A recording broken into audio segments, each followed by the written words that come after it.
منال نے جب سے اس حادثے کو دیکھا بھول نہیں پا رہی تھی۔ وہ وضو کرتی نماز پڑھنے لگی۔ وہ روشنال کی نہیں بلکہ اپنی بہن کے سہاگ کی دعائیں مانگ رہی تھی جو اس کی ماں نے چھین لیا تھا۔ حسنال کی بے اعتبار نظروں کا سوچ اس کا دل بند ہو رہا تھا۔ حسنال جو لاکر سے اماؤنٹ لینے آیا تھا بہت پریشانی میں تھا کیونکہ بابا کی بھی کال پہ کال آ رہی تھی۔ وہ لاکر سے پیسوں کا لفافہ لے کر پلٹا تو منال فرش پر بیٹھی نماز پڑھ رہی تھی۔ وہ ہاتھوں میں منہ دیے خشوع و خضوع سے دعا مانگ رہی تھی۔ اس کے زور سے الماری بند کرنے پر اس نے ادھر دیکھا تو ایک دم سے اٹھ کر اس تک پہنچی۔ حسنال، روشنال کیسے ہیں؟ وہ ٹھیک تو ہے نا؟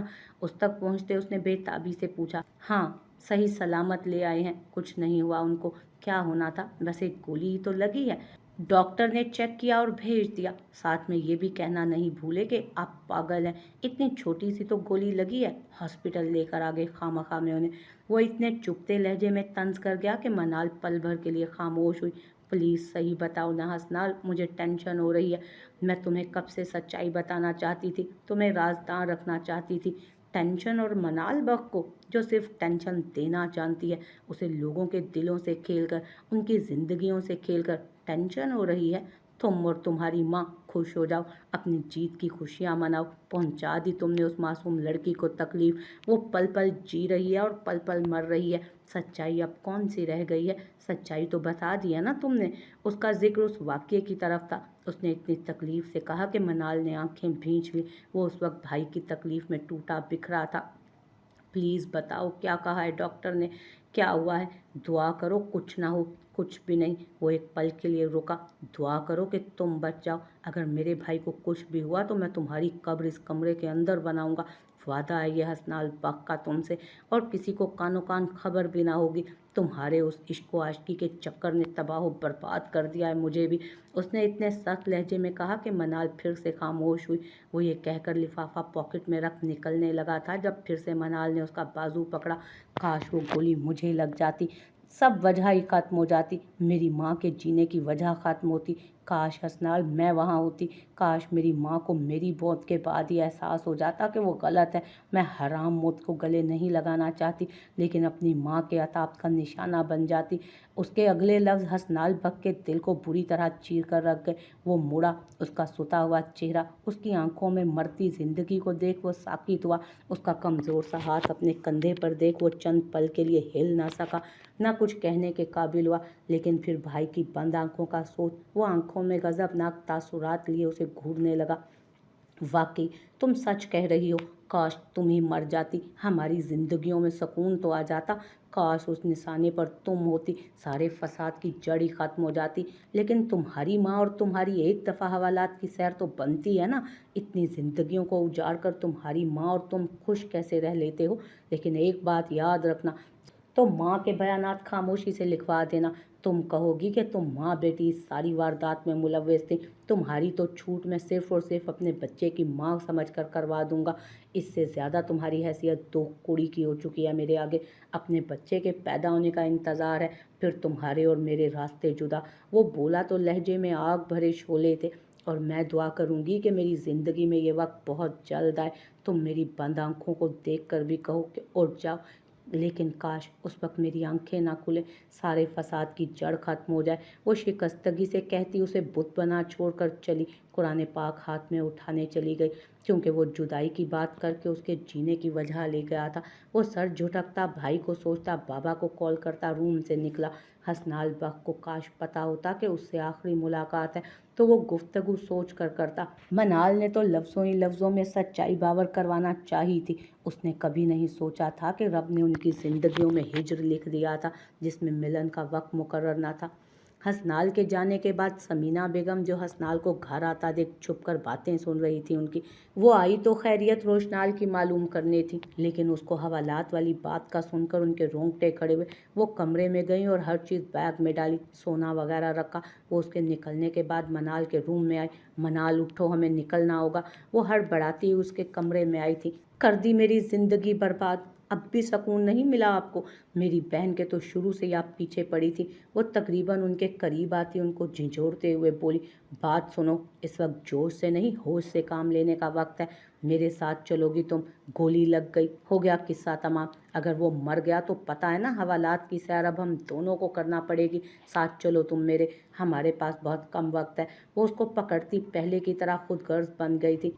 अब कितनी खुदगर्ज औरत है अम्मी, काश मेरे पास कुछ वक्त होता तो मैं इश्नाल को बताती कि मैं और वो एक ही औरत के डसे हुए हैं, जिन्होंने हसद की वजह से बचपन से महरूम कर दिया, हमारा साइबान छीन लिया, हमारी छत गिरा दी। वो बोल नहीं चीख रही थी। बकवास बंद करो, बहुत देर से सुन रही हूँ तुम्हारी ये बकवास। मैं इसका हरगिज मतलब ये नहीं कि तुम मेरे गले आ पड़ो। तैयारी पकड़ो मेरे साथ जाने की।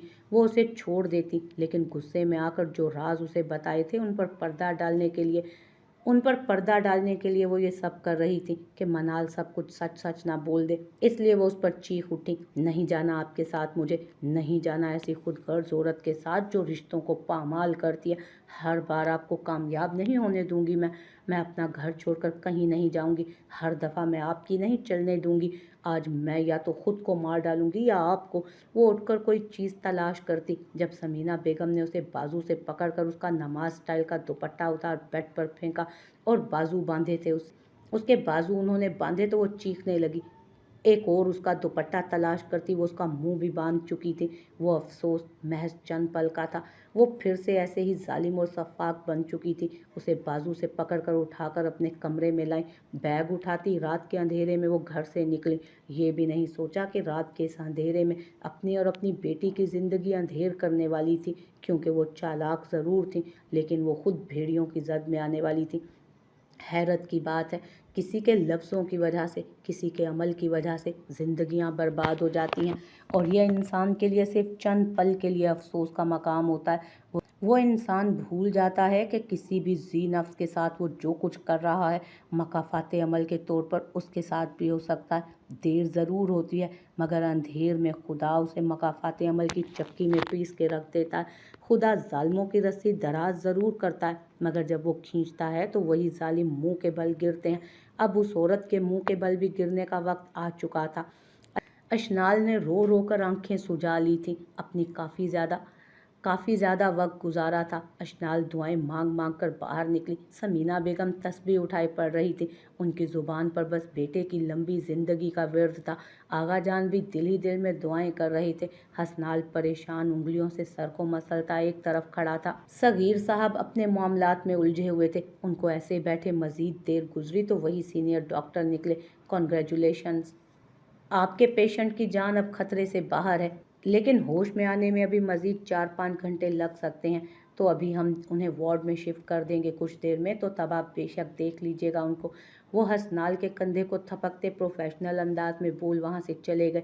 हसनाल डॉक्टर की बात सुन वहीं अस्पताल के फर्श पर सजदा रेज हुआ। उनके ये अल्फाज थे या जिंदगी? वहाँ बैठे सारे नफूस के बेजान वजूद में जिंदगी डाल गए थे डॉक्टर के ये अल्फाज। डॉक्टर के लफ्ज़ सुनती इश्नाल बेख्तियार होकर उठी और रब का शुक्र अदा किया। उसको अल्लाह की तरफ से ये खुद पर किया गया मौजज़ा लगा था। जब मुकद्दर लिखने वाला हमें 70 माओं से ज़्यादा प्यार करता है तो हमारे नसीब कैसे ख़राब हो सकते हैं। वो मनाल को लेकर सुमन बेगम के घर के आगे खड़ी थी। उन्होंने बेल दी तो डोर एक चौकीदार ने खोला। समन से मिलना है हमें। ना सलाम ना दुआ, उन्होंने डायरेक्ट कहा। वो बीबी जी कब की पता नहीं किधर गई हुई हैं। बूढ़े से चौकीदार ने बताया। कब तक आएंगी? हमें मिलना है उनसे। उन्होंने तमहीद बांधी।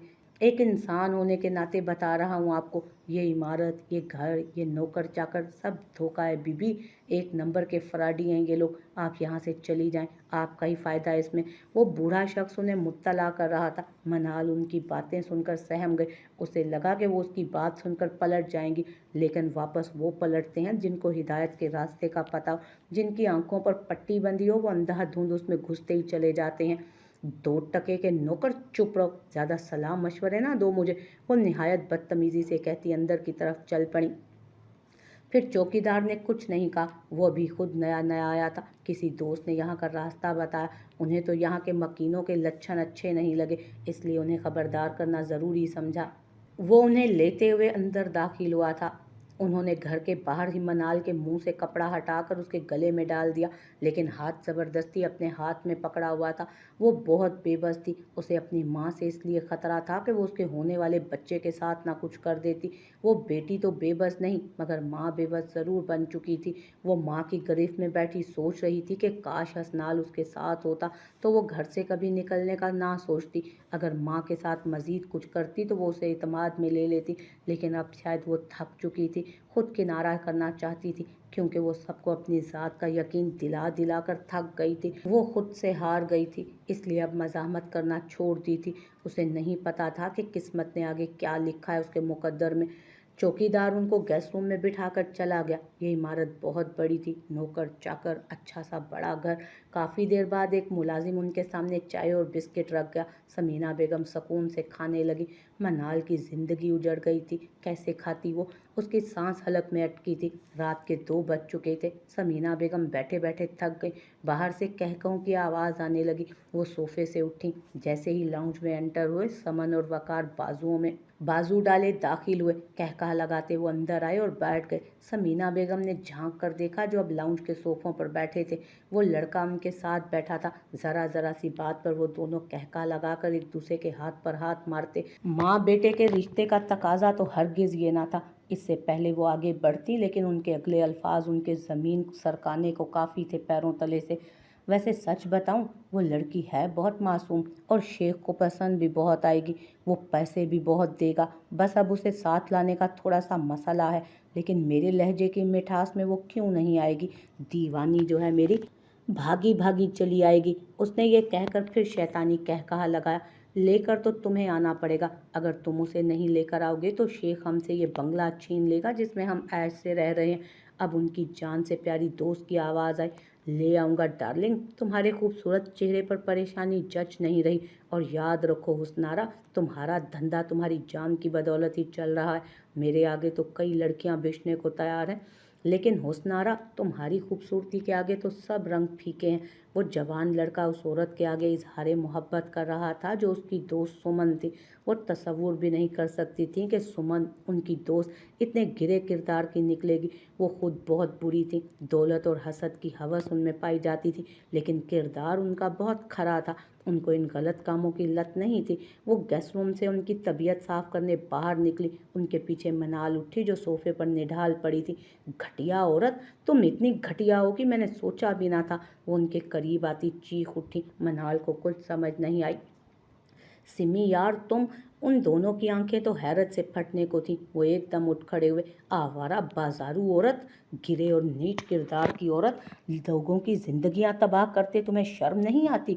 वो उनके आगे आती उन्हें थप्पड़ मारने को आगे बढ़ी थी जब हुसन आरा ने उनका हाथ पकड़कर उनकी पूंछ से जोर से लगाया। समीना बेगम चीख कर रह गई। सिमी यार, मुझे हल्के में लेने की कोशिश मत करना। दरअसल मैं काफ़ी कॉन्शियस हूँ। कोई हुस्नारा को हल्के में लेता है तो वो सह नहीं पाती। हुस्नारा उसके कान में पुकारी, अम्मी अम्मी। मनाल ने माँ को तकलीफ में देखा तो उनकी तरफ दौड़ी। वो जैसी भी थी उसकी माँ थी। वो बर्दाश्त नहीं कर सकी कि उसकी माँ इतनी तकलीफ में है। वो हुसन आरा के हाथ से माँ का बाजू छुड़ाने लगी। उसने अपने नाजुक हाथ से उन्हें छुड़ाना चाहा, लेकिन वकार ने उसे अपनी तरफ खींचा। वाह क्या सरप्राइज है, शिकार खुद चलकर हमारे करीब आया है। वकार ने उसे अपनी तरफ खींचकर हैवानी लहजे में कहा। मनाल खुद को छुड़वा रही थी। उसको उसके लम्स से नफरत हुई। वो उसके दोनों हाथों को पकड़े हुए था। वो माँ की तरफ बेबस नज़रों से देखने लगी। कितनी हसीन और जवान है, नर्म और नाजुक। क्यों ना इसे इस्तेमाल करके शेख को सौंपा जाए। इस तरह उसके शोहर का जो मुझ पर कर्ज है वो भी उतर जाएगा। उस दिन तो बड़ा गैरत वाला बन रहा था। और डार्लिंग, तुम तो मुझे पसंद करती हो ना। उस दिन अपने शोहर के सामने बड़ा मुझसे इजहार मोहब्बत कर रही थी। तो फिर आज हो जाए खुलकर मोहब्बत का इजहार। वो गलीज लहजे में कहकर उसकी तरफ झुका। वकार, इसे कमरे में लेकर जाओ और सूट इसे थमाओ। एक रात के लिए ये मेरे कोठे की भी तो जीनत बननी चाहिए ना। हुसन आरा समीना बेगम को दबाए जहरखंद लहजे में बोली। वकार उसे खींचता हुआ ले जाने लगा था। मेरी बेटी को छोड़ो लड़के, नहीं तो मैं तुम्हारा किस्सा तमाम कर दूंगी। वो फड़फड़ा कर फुंकारी थी। कितने मासूमों की जिंदगियों से तो खुद खेल कर आई थी, फिर उन शैतानों का खात्मा नहीं कर सकती थी क्या? वो और नहीं तो अपनी बेटी की इज्जत के लिए कुछ भी कर सकती थी, मतलब कुछ भी कर सकती थी। वो बेशक जैसी भी थी, अपने शोहर के मरने के बाद किसी को दो कौड़ी की अहमियत नहीं दी थी। उसी इज्जत की खातिर उनकी अपनी बेटी की जगह सोकन की बेटी यानी इशनाल बख्त भी होती तो वो उसकी इज्जत के लिए लड़ ही जाती। अम्मी अम्मी, वो चीखी थी। वो जो उसे सीढ़ियों से ऊपर खींच कर ले जा रहा था, ये देखकर मनाल का पारा हाई हुआ। उनका खून खोल उठा। उन्होंने वापस मुड़कर भरपूर जोर लगाया और वापस पलटकर हुसन आरा की मखसूस रग दबाई, जिस काम में वो माहिर थे। उन्होंने बहुत ज़्यादा क्राइम शो देखे थे, जिस वजह से मरने मारने वाली चीज़ों में काफ़ी महारत थी। हुसन आरा बेहोश होकर नीचे गिरी। समीना बेगम ने पलटकर वहां से शीशे के भारी डेकोरेशन पीस को उतारा और सीढ़ियों पर भागती मनाल को खींच कर ले जाते वकार को मारा, जिससे उसका हाथ मनाल के हाथ से छूट गया और वो पीछे की तरफ गिरा। समीना बेगम को पकड़ा, वो गिरे नहीं। समीना बेगम ने जोर से अपना आप मनाल जल्दी से एक दो सीढ़ियां अबूर करती ऊपर हो गई, जबकि वो कराह कर पीछे हुआ और समीना बेगम को पकड़ा कि वो गिरे नहीं। समीना ने जोर से अपना आप छुड़वाया। वो ऐसे झूल रहा था लेकिन हाथ नहीं छोड़ रहा था। समीना बेगम ने एक और हमला किया। अब की बार उसका हाथ छूट गया। वो सीढ़ियों से गिरा, लेकिन समीना बेगम का पैर जबरदस्त किस्म का रपटा। उनका सर भी दीवार से लगा। वो बुरी तरह सीढ़ियों से नीचे गिरती चली गई। क्रिस्टल के पीस के कांच उसके सर पर लगे थे। मनाल भागो, वो चीखी थी। आज वो पहली बार दिल से पछताई, लेकिन वो खुदा हिसाब तो लेता है ना। वो तो इंसान को एहसास दिलाए बगैर माफ़ नहीं करता। कुछ जख्म तो उन पर भी उधार थे। सर से निकलते खून पर उन्होंने हाथ रखते बमुश्किल कहा, मनाल मैं क्या कह रही हूँ, भागो और जाने से पहले मुझे माफ़ कर देना। वो होश खोने से पहले उसको सीढ़ियों पर साकित रखे हाथ देखकर चीखी। उनकी आवाज़ सुनती उसके सर से खून की नदियाँ बहते देख उनकी आवाज़ सुनती उनके सर से खून की नदियां बहते देख वो मनाल सीढ़ियों से उतरी थी भागकर। अम्मी मैं आपको छोड़कर कहीं नहीं जाऊंगी, आप जैसी भी हैं मेरी माँ है। वो उनका दुपट्टा उनके सर पर बांधने लगी, जिसकी वजह से खून रुक गया। दुपट्टा बांधकर उनको मुश्किल से उसने उठाकर खड़ा किया और आहिस्ता से लेती चलती बाहर निकली, लेकिन वो फिर गिर गई। वो उन्हें घसीटती ले तो आई पर उठा नहीं सकी थी, ना उनकी मदद के लिए कोई था। वो बाहर फर्श पर उनको लाती उधर ही उनको छोड़ती बाहर भागी। नौकर तो रात को थे नहीं, अगर एक आध था तो वो डर की वजह से बाहर नहीं निकल रहा था। पीछे वो दोनों वहीं पड़े थे, कोई मदद के लिए नहीं आया था, क्योंकि बुराई का अंजाम शायद बुराई ही था। कभी किस्मत के खेल इंसान को कहाँ से कहाँ ले आते हैं। दौलत ने उन सबको कहीं का ना छोड़ा था। मनाल इतने बड़े घर से बमुश्किल भागकर बाहर निकली थी। वो बूढ़ा चौकीदार दरवाजे के पीछे सोया हुआ था। उसे बस इतनी समझ आई कि उस बूढ़े ने उनको खबरदार किया था। बस उनकी मेहरबानी समझकर उसने उन्हें उठाना चाहा। अंकल अंकल, उसने 2-3 दफ़ा आवाज़ लगाई तो वो बेशक बूढ़े थे लेकिन अजनबी थे, लेकिन फिर भी माँ की ज़िंदगी के लिए उसने ऊंची आवाज़ में पुकारा। वो आंख मसलते उठे। कौन? वो अनजानी सी आवाज़ में पूछने लगे। अंकल, वो मेरी अम्मी बेहोश हो गई हैं, प्लीज़ मेरी मदद कर दें। वो वाकई बहुत बुरे लोग हैं, वो बहुत गंदे हैं, मुझे खींच कर ले गए। मेरी अम्मी ज़ख्मी हालत में पड़ी हैं। वो बात को सही तरह समझा नहीं पा रही थी। प्लीज़ आप उनके चौकीदार नहीं बल्कि इंसानियत के नाते मेरी अम्मी को बचा लें। वो ऊंची आवाज़ में बोलते रोने लगी। उसकी अपनी हालत बिखरी हुई थी। बेटा कहाँ है आपकी अम्मी? वो समझ गए थे कि कोई और हुसन आरा के जाल में फंस गया था। उन्होंने खबरदार किया, लेकिन हुसन आरा की दोस्त उनको बेवकूफ़ लगी। आज अपना ही नुकसान कर बैठी। अंकल प्लीज़, मेरी अम्मी का खून ज़ाया हो गया बहुत, कोई ऑटो वगैरह ले आएं या कोई टैक्सी। वो जो सोचों में थे, अब उसने अब की बार उनकी मिन्नत की, लेकिन वो खामोश खड़े रहे। वो नाउम्मीद होकर बाहर भागी। सड़क पर कोई रिक्शा नहीं था। वो नसीबों से हारी लड़की आधी रात को वीरान सड़क पर अपनी बदनसीब माँ की ज़िंदगी ढूंढने लगी, लेकिन कोई चारा नहीं था।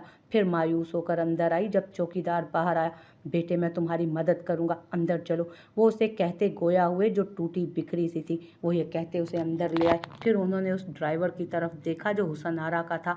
वो जानते थे ये पुलिस केस है, मामले को हैंडल करना ज़रा मुश्किल था। ड्राइवर के साथ मिलकर उन्होंने बहुत मुश्किल से तीनों को हॉस्पिटल पहुंचा दिया। रोशनाल को अभी अभी होश आया था। वो सारे उसे देखने चले गए। पीछे हसनाल और अशनाल रह गए। आपका बहुत शुक्रिया हसनाल भाई कि आपने मेरे शोहर की जान बचाई। मैं उसके लिए जितना भी आपका शुक्रिया अदा करूं कम है। उनके पीछे वो जाने लगा जब उसकी तकल्लुफ से बढ़ती और सलीके से भरपूर आवाज़ सुनाई दी थी उसे। वो हैरान सा होकर पलटा। वो सोच भी नहीं सकता था कि इशनाल उसे इतने अजनबी लहजे में बात करेगी। ये नहीं कि इस दिल में अभी तक उसकी चाहत थी। वो अब उसके भाई की बीवी थी, उसके लिए काबिल एहतराम थी, लेकिन फिर भी उसका लहजा देखकर उसके दिल पर चोट लगी। देखो इशनाल, शुक्रिया की कोई ज़रूरत नहीं। वो तुम्हारे शोहर होने से पहले मेरे भाई थे, इसलिए मेरा फ़र्ज़ था उनको बचाना। और बाकी रही बात, तो अब भी मैं तुम्हारी आंखों में आंसू नहीं देख सकता। इसलिए नहीं कि मेरे दिल में तुम्हारे लिए पहले वाले जज्बात हैं। जो हमारा पहले रिश्ता था उसे मैं फरामोश कर चुका हूँ। उसी दिन जिस दिन तुम मेरे भाई की बीवी बनी थी, तुम अब भी मेरे भाई की बीवी हो, मेरे लिए काबिल इज्जत हो। तो मुझसे पहले की तरह दोस्त समझ कर ही बात करो, क्योंकि मैं पहले भी तुम्हारा दोस्त था। ये बात अलग कि उस दोस्ती के टूटने की वजह मेरी कमजोरी बनी थी और मैंने तुम्हें बहुत गलत समझा, और इस बात का अफसोस मुझे हमेशा रहेगा कि मैंने तुम पर एतबार नहीं किया। बाकी ये रिश्ते तो नसीबों की बात थी। हम जितना भी वावेला मचाएं, वो अल्लाह तो मुकद्दर इंसान की पैदाइश के साथ ही लिख देता है। उससे इंसान जितना भी मुनकर क्यों ना हो। और मैं जानता हूँ कि मनाल ने भी तुम्हारे साथ बहुत बुरा किया है इशनाल, लेकिन वो तुम्हारे बखविला के जाने के बाद बहुत शर्मिंदा रही। वो तुम्हारा नाम लेकर रातों को डरती भी थी। शायद ये उसका पछतावा था कि वो सुकून से रह ही नहीं पाती थी। प्लीज़ ये मेरी छोटी सी अर्ज़ है इशनाल, उसे माफ़ कर देना। वो बहुत बदल चुकी है। कहते हैं कि इंसान का दिल दुखाकर, उसका दिल तोड़कर माफ़ी मांगना बहुत आसान है, और शायद मैं भी उसे आसानी से माफ़ी मांग रहा हूँ। लेकिन फिर भी इशनाल, ये तुम्हारी आला ज़र्फ़ी होगी कि तुम मुझे और उस अल्लाह की बंदी को माफ़ कर देना। वो बोला तो लहजा मतानत से भरपूर था, क्योंकि वो उसका वीरान चेहरा देख आया था। तब से उसे सुकून नहीं आ रहा था। वो मेरी बहन है, मुझे नहीं पता कि वो बदल चुकी हैं या नहीं, लेकिन मैंने सबको माफ़ कर दिया। एक दरवेश का कौल है कि उनके पास एक शख्स आया जिसने कहा था कि फ़लाँ बंदे ने उनके बारे में गीबत की। तो वो उसकी बात सुनकर मुस्कुराने लगे। उस शख्स ने हैरत से पूछा, "मैं इतने आपको दुख नहीं हुआ कि उन्होंने आपके बारे में गलत बात की?" तो उन्होंने कहा कि मुझे दुख उस पर नहीं, तुम पे हुआ। जो मुझे तुम उसकी बातें बता रहे हो, मैं उसे तुम्हारी अच्छाई नहीं मान सकता। क्या उस फलां शख्स ने मेरी गीबत की होगी तो तुमने उसके बदले कुछ ना कहा होगा, और फिर उसकी बात आकर मेरे आगे रख दी? तो मुझे भी दुख मनाल आप ही पर नहीं था, मुझे आप सब पर दुख था कि मुझे जिन जिन पर मान था, उन्होंने एक कागज़ को देखकर उस भरम को तोड़ दिया। वो गलत थी, मान लिया, लेकिन आप भी तो सही नहीं थे ना। हसनाल उसकी बात सुन बुरी तरह शर्मिंदा हुआ, नज़रें झुक गई थी। देखें हसनाल भाई, मेरा मकसद आपको हरगिज़ शर्मिंदा करने का नहीं था। अगर आपको कोई बात बुरी लगे तो सॉरी, और आप परेशान मत हो, मैंने मनाल आपी को माफ़ कर दिया है। उसने उसे शर्मिंदा देख ठहरे लहजे में कहा, कोई बात नहीं, बहुत बहुत शुक्रिया। उसने आगे बढ़कर उसके सर पर हाथ रखा। वो उसको भाई कह रही थी तो क्या वो उसकी छोटी सी बात पर उसका मान नहीं रख सकता था? चलो, तुम्हारे सुपरमैन को होश आ गया है। ये ना हो तुम्हें ना पाकर मजनू की तरह बाहर निकल आए। उसने माहौल पे छाई कसाफत दूर करने की खातिर कहा, आप जाएं, मैं शुक्राने के नफल अदा करके फिर आती हूँ। मैं भी। उसने इनकार करना मुनासिब ना समझा, मुनासिब सी दलील देकर उसे भेजा। फिलहाल वो उसका सामना नहीं करना चाहती थी।